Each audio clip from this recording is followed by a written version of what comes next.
Selamat malam, salam sejahtera untuk kita semua.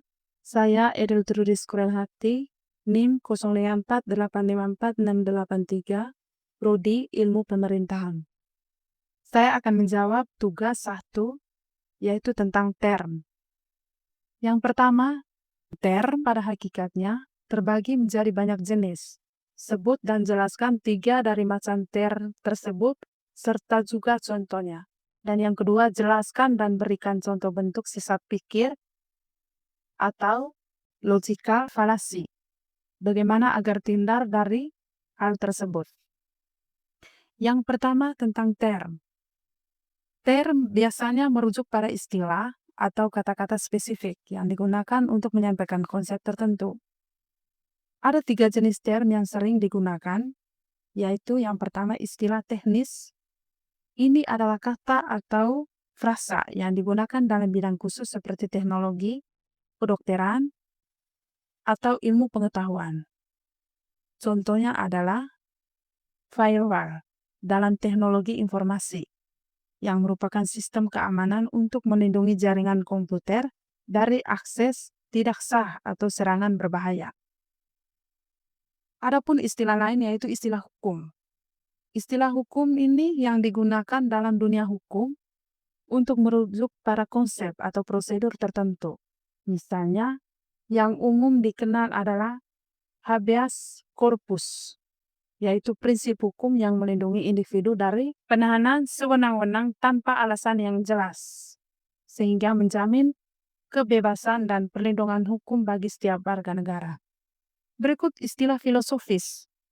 Istilah filosofis ini yaitu kata atau frasa yang digunakan dalam filsafat atau membahas konsep abstrak atau teori yang mendalam. Salah satu contohnya adalah utilitarianisme, yaitu teori etika yang menilai tindakan berdasarkan hasil atau manfaat bagi kebahagiaan terbesar bagi jumlah orang terbanyak. Semua dari istilah ini memiliki makna khusus dalam konteksnya masing-masing, sehingga sangat penting juga untuk memahaminya dengan benar agar komunikasi dan pemahaman dalam bidang terkait menjadi efektif dan tepat sasaran. Yang kedua, bentuk kesesatan berpikir atau logical fallacy dan cara menghindarinya. Kesesatan berpikir atau logical fallacy adalah kesalahan dalam cara berpikir yang terdapat membuat argumen menjadi tidak logis dan menyesatkan. Ada beberapa kesesatan berpikir beserta contohnya, yaitu ad hominem. Ad hominem ini, kesesatan ini terjadi ketika argumen ditolak atau diserang berdasarkan karakter atau sifat pribadi seseorang, bukan berdasarkan isi argumennya. Misalnya, kamu tidak memperoleh percaya pendapatnya tentang ekonomi, karena dia hanya seorang mahasiswa. Berikutnya, Strawman. Terjadi ketika seorang salah mengartikan atau menyederhanakan argumen lawan agar lebih mudah diserang. Misalnya, orang yang mendukung pengurangan anggaran militer ingin negara menjadi lemah dan tidak nyaman. Adapun false lain yaitu false dilema. False dilema ini yaitu kesesatan terjadi ketika hanya 2 pilihan disajikan sebagai solusi, padahal masih ada opsi lain yang belum dipertimbangkan. Contohnya, kamu harus memilih antara mengikuti kehendak saya atau kamu benar-benar tidak peduli. Dari sebab itu, supaya kita menghindar dari logical fallacy ini atau kesesatan berpikir dalam argumen, adapun hal-hal yang perlu kita perhatikan, yaitu memperhatikan argumen dan dengan cermat. Fokuslah pada isi argumen, bukan pada pribadi lawan bicara.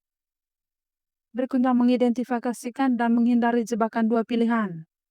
Selalu cari alternatif lain sebelum membuat keputusan. Lalu kita harus menggunakan bukti yang relevan dan logis. Pastikan argumen didasarkan pada fakta dan data yang valid. Baik, terima kasih. Demikian jawaban saya terkait pertanyaan tentang term dan logical fallacy atau kesesatan berpikir. Terima kasih. Selamat malam, salam sejahtera untuk kita semua.